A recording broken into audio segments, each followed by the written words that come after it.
അയ്യപ്പ സംഗമം നടത്താൻ വേണ്ടി ഹൈക്കോടതിയിൽ കൊടുത്ത സത്യവാങ്മൂലം എന്ന് വെച്ചാൽ ഞങ്ങളിത് സ്പോൺസർമാരെ കൊണ്ട് നടത്തിക്കാവുന്നതാണ്. ദേവസ്വം ബോർഡിൻ്റെയോ സർക്കാരിൻ്റെയോ നയാ പൈസ എടുക്കില്ലെന്ന് പറഞ്ഞു 10 കോടി രൂപ ഖജനാവിൽ നിന്ന് കൊള്ളയടിച്ചു. ഇവർക്ക് വിശ്വാസമില്ല. ഒറ്റ കാര്യമേ ഇതിൽ ഒരു പരിഹാരമുള്ളൂ. വിശ്വാസികൾ ക്ഷേത്രം ഭരിക്കട്ടെ. അയ്യപ്പൻ്റെ മുമ്പിൽ പോയി മുഷ്ടി ഉരുട്ടി മുദ്രാവാക്യം വിളിക്കുകയും അവിടെ പോയി കൈ കെട്ടി നിൽക്കുകയും ചെയ്യുന്ന ആളിനെ അവിടേക്ക് വേണ്ട. ഈ EMS ഭരിച്ചു, വിനായനായർ ഭരിച്ചു, അച്യുതാനന്ദൻ ഭരിച്ചു, ആരും പറഞ്ഞില്ലല്ലോ ശബരിമല കൊള്ളയടിച്ചെന്ന്. ഈ 10 വർഷമല്ലേ ഇതൊക്കെ ഉണ്ടായിട്ടുള്ളൂ. അപ്പോൾ ഇവരുടെ കയ്യിൽ എന്തോ കുഴപ്പമുണ്ട്, ഇവർക്ക് എന്തൊക്കെയോ ലക്ഷ്യങ്ങളുണ്ടായിരുന്നു, അവിടുന്ന് എന്തൊക്കെയോ അടിച്ചു മാറ്റണം. കേരളത്തെ മൊത്തത്തെ കൊള്ളയടിച്ച കൂട്ടത്തിൽ ശബരിമലയും കൊള്ളയടിച്ചു.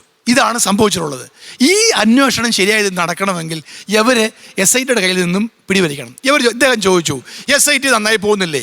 കേരള ഹൈക്കോടതിയുടെ മുമ്പിൽ 2 ഉദ്യോഗസ്ഥന്മാരെ കൂടി ഈ അന്വേഷണ സമിതിയിൽ കൊണ്ടുവരണമെന്ന് പറഞ്ഞിട്ട് ഹൈക്കോടതി ഇതുവരെ അനുവാദം കൊടുത്തിട്ടില്ല. ഹൈക്കോടതി രഹസ്യം അന്വേഷിച്ചപ്പോൾ 2 വലിയ DYFI നേതാക്കന്മാരാണ്. എന്തിനു വേണ്ടിയാണ് അവരെ കൊണ്ടുവരുന്നത്? ഈ അന്വേഷണം അട്ടിമറിക്കാൻ, ബന്ധുക്കളെ രക്ഷപ്പെടുത്താൻ. ഇവർ പറയുന്ന പോലെ അല്ല കാര്യങ്ങൾ. ഇവർക്ക് വിശ്വാസമില്ല. SITയുടെ പക്കൽ നിന്ന് അന്വേഷണം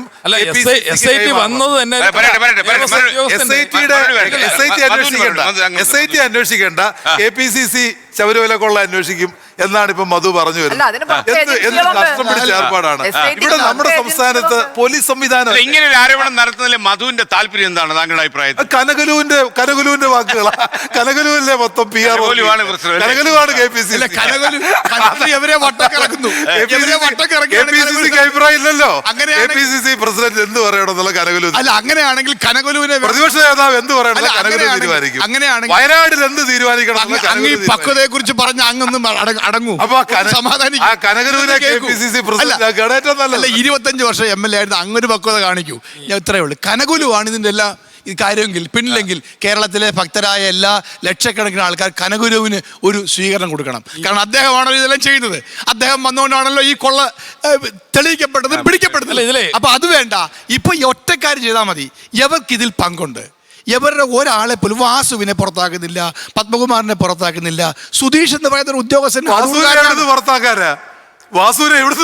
വീട്ടിൽ നിങ്ങളുടെ പാർട്ടിയല്ലേ? നിങ്ങളുടെ പഞ്ചായത്ത് പ്രസിഡന്റ് ആയിരുന്നു കൊളക്കട പഞ്ചായത്ത്. അതൊന്നും വന്നില്ലേ? രാജുവെബ്രാഹിമിനെ ഫ്രീ ആക്കി വിടാം. അങ്ങനെ കാണിക്കും ഞങ്ങൾ പറയില്ല. പക്ഷെ നിങ്ങളുടെ പാർട്ടിയിലുള്ള ഈ കൊള്ളക്കാരെ നിങ്ങൾ എന്തിന് സംരക്ഷിക്കണം? തെരഞ്ഞെടുപ്പ് നേരിടാൻ പോകുന്ന ഒരു പാർട്ടിയാണ് 2026. അല്ലെ, പഞ്ചായത്ത് തെരഞ്ഞെടുപ്പിൽ ഇവർക്ക് ശബരിമല വിഷയം തിരിച്ചടിയായി. എന്നിട്ടും ഈ കൊള്ളക്കാരെ രക്ഷിക്കാൻ ഇവർ എന്തിന് നിലപാടെടുക്കണം? ഒരു ഇലക്ഷൻ ഇയറിൽ ജനങ്ങളെ ഇവർക്ക് ഇത്രമാത്രം ഭയമില്ലേ? ഇത്രമാത്രം ജനകീയമായ പ്രശ്നമായി മാറിയിരിക്കുന്നു. ഭക്തന്മാരെ തീവ്രമായ വികാരത്തിൽ പെടുത്തിയിരിക്കുന്നു. എന്നിട്ട് പോലും ശബരിമല കൊള്ളയിൽ പെട്ടുപോയ പ്രതികളെ കയ്യാമം വയ്ക്കാൻ ഇവര് പറഞ്ഞിരിക്കുന്ന ഒരു കമ്മിറ്റ്മെന്റ് ഉണ്ടല്ലോ. ആ കമ്മിറ്റ്മെന്റിൽ ഇവർക്ക് ആത്മാർത്ഥത ഇല്ലെന്നാണോ മധു സംശയം? അതെ, ഇല്ല, ഇവർക്ക് ആത്മാർത്ഥയില്ല.